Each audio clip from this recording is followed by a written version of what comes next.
The Mazda MX-5 remains the great affordable sports car worldwide, and the 2024 is the same as the earlier model reviewed here in all but some small details, and of course the price, which I'll update. Now that summer driving season is here, this is one to dream on or just go out and buy. That's what viewer I Am Sheena G did a couple years ago after saving up, and she recently came back to the channel to say she's still enjoying the car and that a fill-up costs only $35. One of the truly enjoyable things you can do in a sports car, like our MX-5 here, is to go for a drive on a lovely spring evening. Let's do that now. Now, Mazda offers an automatic transmission in addition to the 6-speed manual we've got here. My point of view is twofold. One, there's no loss of performance. And two, if it helps sell more of these things, so much the better, because the sports car is an endangered species.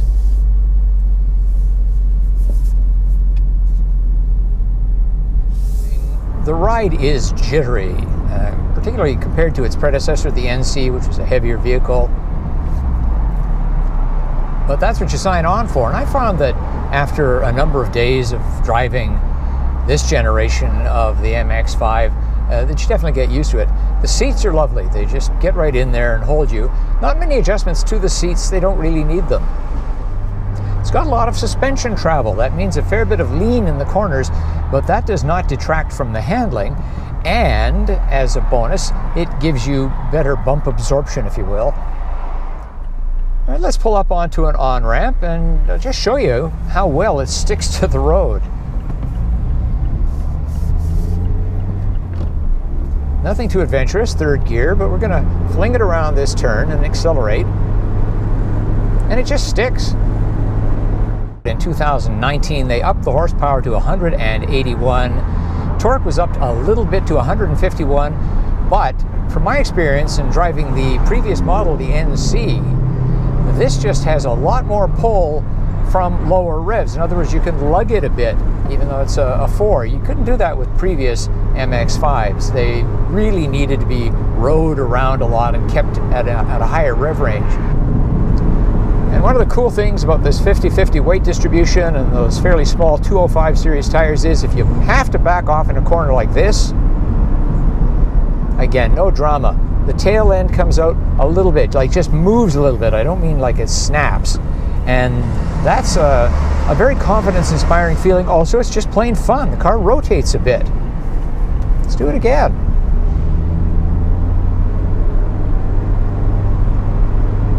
Now I'm going to back off the gas. Hardly had to correct it all. Maybe a couple of inches on the steering wheel. So if you're not an experienced performance driver, you're still going to have a lot of fun. It's not going to be terrifying, and it's not going to put you in a ditch. The MX-5 is sports car loud inside, despite the RF having a noise-absorbing headliner. At highway speeds, the cabin sound level is well into the 70 decibel range, depending on speed, whereas luxury SUVs are typically in the mid-60s. No one's ever going to mistake the MX-5 for a family hauler, but let's see what we can get into its tiny trunk. We're not even going to try to put our usual stroller in the back of this thing. Let's just try for the grocery bags. And here's our usual 3. Oh, ta-da, they fit right in. And if I arrange the groceries a bit, maybe my camera backpack, which substitutes for our regular backpack today, will also fit in. Let's see. And again, success. The MX-5 is obviously one of the great getaway cars, but what can you fit in it luggage-wise if you want to take a trip? Here's a soft-sided bag I've used on many trips, and right away you can see there's a problem with that, the flat tire repair kit and such. Here is an overnight bag that Mrs. Detman uses, and it should go in just fine. So there's easily enough luggage for a weekend away. What are the minimum needs of the driver and passenger? Well, it's an open-top car, so you want to take sunglasses and a hat. There's a hat. Here are my sunglasses. It's a car in 2021, so you'd better have your smartphone with you. And even though wireless charging is available, well, we don't all have the latest wireless chargeable phones. Mine is quite old, so bring a charging cable as well. And don't forget your wallet, because your wallet's got your driver's license in it and possibly your credit card. Where does it all go? There's a very nice little cubby down here under the HVAC controls for the phone. In the previous generation of the MX-5, there was a little mesh pocket down here, and then something called the multi-pocket up here. You could certainly put your wallet, maybe your sunglasses, down in the mesh pocket. That's gone. More likely it's going to go into a little cubby back here, which is basically your only sizable storage space that is easily accessible. So we put it in there. Same with the sunglasses. There is a little storage pocket in here that holds, as far as I can see, nothing substantial. This is a regular glasses case, and it won't fit in here. It simply won't close. So what do you put in there? A pen? Perhaps a tire pressure gauge?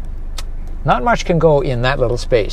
So once again, we end up putting the sunglasses back there. The MX-5 interior is snug but comfortable. I'm 180 centimeters or 5 feet 11 inches tall and maybe had an inch or two of headroom.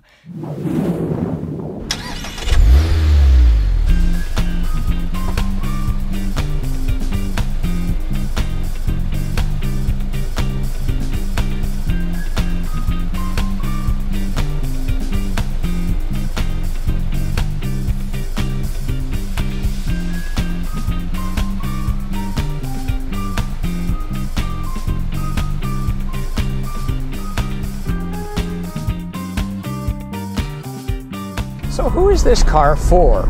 Well, it's for people who have always wanted a sports car and have never had the nerve to pull the trigger and buy one. While testing this car, I actually met a family man who owns a current generation MX-5. He bought it this year. It's an automatic that both he and his wife enjoy driving when they're not using the, you guessed it, minivan. He says their tween daughter only wants to ride in the sports car and adds that it runs great in the snow if you put winter tires on it. Quite an endorsement.